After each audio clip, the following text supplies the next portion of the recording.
എന്തിനാ ഇങ്ങനെ ഇരുന്ന് ഉറക്കം തൂങ്ങുന്നേ? പോയി കിടന്ന് ഉറങ്ങാൻ പാടില്ലേ? സത്യമേ, വിഷ്ണുവേട്ടൻ ഇതുവരെ വന്നിട്ടില്ല. വന്ന് അവനിപ്പോ കളിച്ചും തുള്ളിയും നടന്ന വിഷ്ണുവായി മാറിക്കൊണ്ടിരിക്കുക. ഉത്തരവാദിത്തം ഇല്ലാതെ നടന്ന സമയത്തെ പോലെയാണ് ഇപ്പോ. ഒരു കുടുംബം നോക്കേണ്ടവനല്ലേ? ഇത്ര നേരം അവൻ എന്തെടുക്കുക? മോക്ക് ആ കമലിനെ ഒന്ന് വിളിച്ചു നോക്കാൻ പാടില്ലായിരുന്നോ? എല്ലാവരെയും വിളിച്ചു. വിഷ്ണുവേട്ടൻ എവിടെയാ പോയിരിക്കുന്നതെന്ന് വിഷ്ണുവേട്ടന് മാത്രമേ അറിയൂ. എന്നോടും പറയില്ല, വേറെ ആരോടും പറയില്ല. കുറച്ച് ദിവസങ്ങളായിട്ട് എന്തൊക്കെയോ എന്നെയൊന്ന് വിളിക്കുന്നുണ്ട്. ഇനിയും ഈ ദുശീലം വല്ലതും തുടങ്ങിയോ? ഈ മദ്യപാനെങ്ങാനും?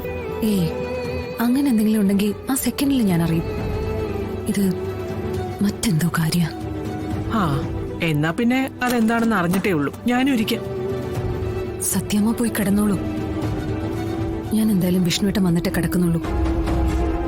രണ്ടുപേരും ഒരുമിച്ച് ഉറക്കം കളയേണ്ട കാര്യമില്ലല്ലോ. എന്നാവും വരുമ്പോ വിളിച്ചാ മതി. കാര്യം എന്താണെന്ന് ഞാനും ചോദിക്കാം. നീ ചോദിച്ച ചിലപ്പോ അവൻ സത്യം പറയില്ല. വിളിച്ചേക്കണേ. ഞാൻ വിളിച്ചോളാം.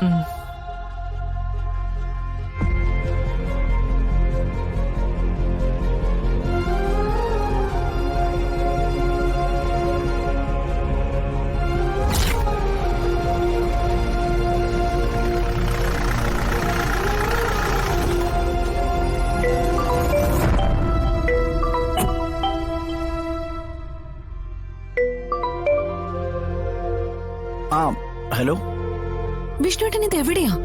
എത്ര തവണ ഞാൻ വിളിച്ചു. എത്ര നേരം ഉറക്കൊളിച്ച് കാത്തിരിക്കാന്നറിയോ?